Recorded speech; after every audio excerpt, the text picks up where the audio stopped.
Hi everyone, good morning, good afternoon, good evening, wherever you are. We are back again with our monthly meet for InfoSec Girls and InfoSec Diversity. And this time it's a very, very relevant topic, which is around security work from home office. Even though it's been 2 years, we are working, and some people have started working again from office, but still, it's still a big concern when we talk about securing work from office. So let me just give it to Gunjan. Gunjan, please introduce yourself and take it over. Yeah, thank you, Vanna. Hi, everyone. Very good evening. I hope you all can see my screen. Vanna, if you can just quickly confirm. Absolutely, we can see your screen. All right. So, yeah. Hello, everyone. I am Gunjan Chiller. I work as a security consultant with one of the leading cybersecurity firm. Today, we are here to discuss the best practices to follow in the new normal, which is work from office. To save the bandwidth, I'll just disable my video. Vanna, if you can confirm it is disabled.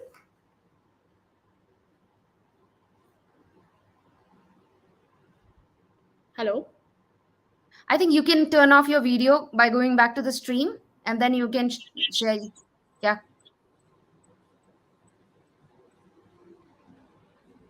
Hmm. Perfect. Right. Thank you so much. You can make it full screen. Yeah. Yeah. All right.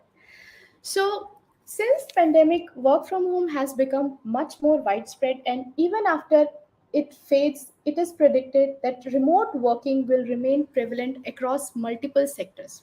While work from home is convenient and has many benefits, it also exposes individuals as well as businesses to a range of cybersecurity risks. Along with the freedom and flexibility, it also comes with the risk of cybersecurity issues that occur outside of a protected corporate network. That is why it is essential to give serious consideration to home cybersecurity. So, let us first try to understand what do we mean when we say work from home. So earlier, working from home means whether you're working completely work from home or you are in a hybrid setup, you need to prioritize your home cybersecurity. Let us first try to understand this transition. Earlier, when we used to go to office every day, we get into that corporate network, we plug in that LAN, and then only we were accessing those, corporate applications or information documents, whatever it is. So there was a kind of security perimeter to protect us in terms of the various cybersecurity tools as well as a proper IT security team. But now what has happened is that security perimeter has vanished, right? There are no security stakeholder as such to monitor what kind of information transfer is happening and what kind of things we are doing, what kind of resources we are accessing, etc., etc.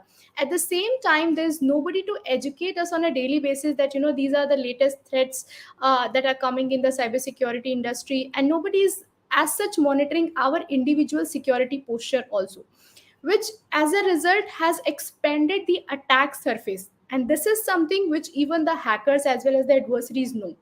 So what they've started doing is they have started crafting customized attacks in order to trap these work from home forces. One of the very infamous and very frequently used attack was during the initial days when work from home was announced in 2020.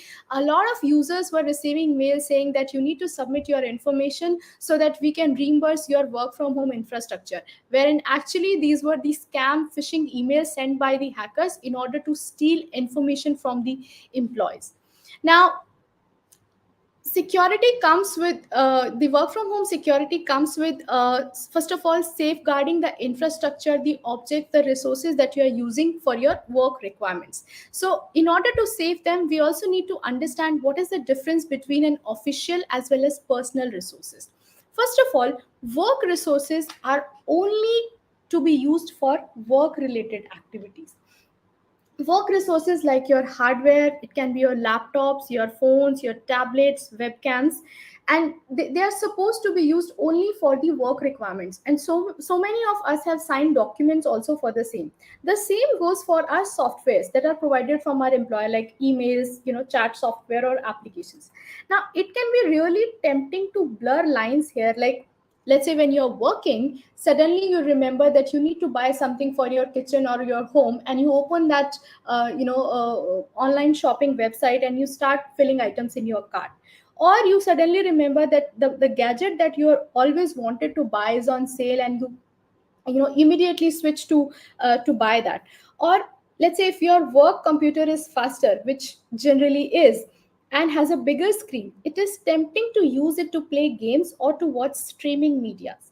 All this is difficult to do in office, but at home, who is looking? Nobody is watching you at home. Well, practically that is true also, but as a best practices, it is important to isolate your work task from your personal task. Why? First of all, because work equipments are not only on, but they are also managed by the company, not by you. So, whatever information, personal information here we are talking about, whatever information that you are saving or using from your work laptop, it is being stored, monitored, and even copied to your employer. This is your personal information, which talks about what kind of hobbies you have, what kind of data you have, your files, what kind of resources like URLs, websites you visit, or how is your social media usage looks like. Now I don't mean here that you get suspicious of your employer. All these things your employer is doing to safeguard, to protect the devices that they have given to you. Hence, there's a gentle reminder that work resources are not yours for your personal requirement. They must rather only be used for your work related activities only. Only. It also extends to usage of these devices limited to you. You should not extend these resources to your friends or family either. Similarly, you should also not do your official work from your personal devices, because that leads to data sprawl, right? So as a gentle reminder, once again, we should have a clear demarcation between the resources that we are using for our work as well as for our personal requirements. Now, to start with the best practices that we need to follow in a work from home setup, the first that comes is physical security. Physical security means the safety and security of the objects or the resources that you are using. Not only it protects the devices, but it also protects the from the theft or loss of the devices. Now, in case if you have a dedicated space for your work from home setup, let's say a dedicated room or a house, it is advised to lock the doors, windows whenever you are not using these resources. However, in case if you have a shared space for your work from home setup, it is advised to use bag with locks, or a locked furniture where you can keep those important objects or data or your, let's say, authentication tokens, etc., etc., safely. Another advice here is to lock screen when you are away from your workstation. Not only it prevents the workstation from the unauthorized access, but it also prevent the accident input. Let's say in case if your pet gets on your work table, or you have kids in the house who loves to tap their fingers on the keyboard. So in those scenarios, it prevents you from those accident inputs as well. Now, locking the screen does not shut down. Everything that you're working on can be keep running in the background. At the same time, when you're back, all you need to do is you need to provide your login credential to be able to use your workstation again. Now, here I have provided you how you can lock your screen when you're using a Windows operating system. All you need to do is to press Windows key with L, and in Mac you can use Control Command plus Q to lock the screens. Whatever we are doing, we are always dealing with the data. So another security aspect is data security. Security of both the kind of data, whether it is being used actively or it is not in use. Now, both these kind of data needs to be secured. However, their methods are little different. whenever we are talking about the data security, the first and foremost advice is to use endpoint protection tools like next generation antivirus, DLPs, etc., etc. Another thing that you need to be vigilant about is malware protection, because malware are the biggest enemies when it comes to your endpoint protection. So it is advised that you do not just simply download or install any kind of software, or and you also should be cautious while giving the permissions or the access that various applications requires. You should be thoroughly reading what kind of applications they are accessing, what kind of access they are requesting, what kind of application it is, whether this application should have this access or not. Then only you should go ahead and click that allow or deny accordingly. Most of the times we use free online software tools, like to convert a file into a given format, maybe a PDF or a doc, etc., etc. Now when you are using these free softwares online, you should be mindful of their usage, as it because now you are sharing your information to these third parties.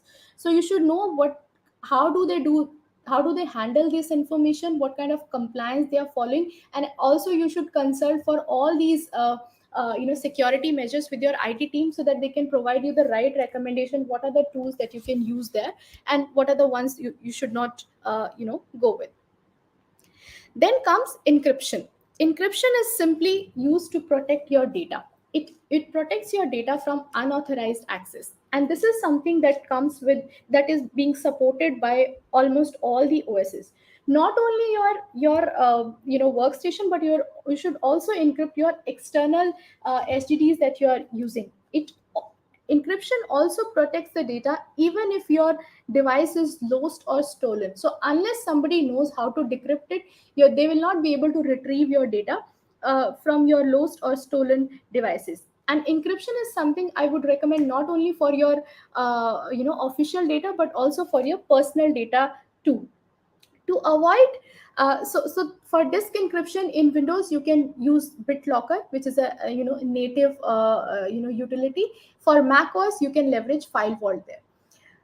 Along with encryption, the second thing that is of paramount importance is backups. You should always have your data backups. For example, for in case if due to some unavoidable circumstances you happen to lose your data, you should always have your backup to get it back. Now for backups, you can either use your cloud storage, or you can use removable media, but you should be familiar with their limitations, how do they store data, and what are the modes in which you can retrieve them. And you should always have at least more than one copy of all your important documents. Now in backups, personally, if I recommend, I follow this 3-to-1 rule, wherein you should have at least 3 copies in 2 different formats, and having one separate physical location, so that you always have access of your data through backups. And last but not the least is always test your backup, because a backup is only good when you're going to retrieve the data and it successfully retrieves it for you. So whenever you create a backup, make sure you test it on a timely manner, so that you are sure that if something wrong happens, I have my backup to save me. To give you some recommendation on the backup software, here are the tools that you can use: Time Machine, for Mac OS, Backblaze, ARQ, CrashPlan, whichever works with you and your employer. Then VPN. VPN is a virtual private network. So as I said earlier, when we were going to offices, everything was there was a security perimeter. You just plug in those LANs, and you can access all those important and confidential documents, as well as the applications while you're in office. But now when you are not in the office, normally you need to have a tunnel that can that makes sure that you are that the communication that you're establishing with these proprietary information or these application, it should be sure. Now nowadays, almost every company mandates using VPN. All you have to do is it initiate the connection, then you supply your credential, you access the resources, and once you are done, you just disconnect it.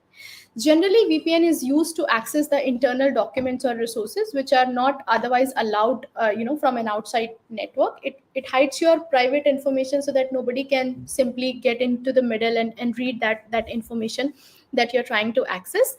As a recommendation of VPN softwares, you can go ahead with ExpressVPN, NordVPN, IPVanish, etc., etc. Another thing that I would like to mention about VPNs is, because it's a virtual private network that deroutes every communication that you make through it, through the company network. So whenever you are using VPNs, it generally slows down your computer. So as and when, if there is no requirement to access something through VPN, I recommend that you don't that you disconnect from your VPN, so that you get the best speed there. Then we have audio video privacy. We all are doing these Zoom calls, Teams meetings, Hangouts on a daily basis. But there are certain best practices or hygiene practices that we need to follow when we are doing these audio video calls from our in work from home setup. First of all, we should always maintain a professional background around us when you are on video. So before going on a video call, make sure you enable your camera. You see what all information is visible. You make sure that there are no personal details, any data is disclosed. And in case if there are other people around you, you should also respect their privacy. Now, as a recommendation, let's say when you are using when you are going for a video call, generally your personal belongings or your personal things, like let's say your bed, even that should not be visible. Now, I'm not saying that that is something which is very very personal to you, because at the end of the day everybody is sleeps on the bed. But sometimes, let's say if the bed is not maintained properly, if there are some personal things that are lying on that, it does not look professional to go on a video call with that kind of background. Okay. You should always use the applications which provides you this blur background feature, so that you can have a professional background in case if your room is not proper or maintained enough to be go on a video call directly. You should also be familiar with the audio video controls with the application that you are doing these calls, like how to mute, how to on off video, so that whenever you are not talking, you are maintaining that professionalism on the call by keeping yourself on mute. Another thing, mostly in our work from home setup, if we are not using headphones, we are generally very loud so that people can hear us properly. So we should always be mindful of the loudness that we have. And as a best practices, it is advised to use headphones on call, so that even if there are other peoples around you, and if you're, let's say, dealing with some sensitive information, so you're doing it in a safe manner. Screen sharing, yes, most of the times when we are on these call, we are sharing our screens. So as a recommendation, we should always close the unrelated documents, screens and applications while on screen sharing mode in the call. In Mac, you can do by clicking option command H, and in Windows you can do it by Windows key plus D. Okay, so that is all from today's session. If you have any questions, I'll be happy to take that. And otherwise, I thank you so much for your time for this session. You can have your questions now also, or if you want to connect with me later, you can access me over LinkedIn. These are my credentials, or Instagram. I keep posting all these best practices and updates about the security industry. So I'll be very happy to get in touch with you there as well. Thank you, Gunjan. Thank you so much. It was very quick and very useful session. I don't Yeah, see any thank you, questions in the Vanna. chat box at the moment. All right. Thank you so much, Vanna. Thank you so much, team. Thank you. And thank you, Cloudal, for providing us with the platform. Thank you. Take care.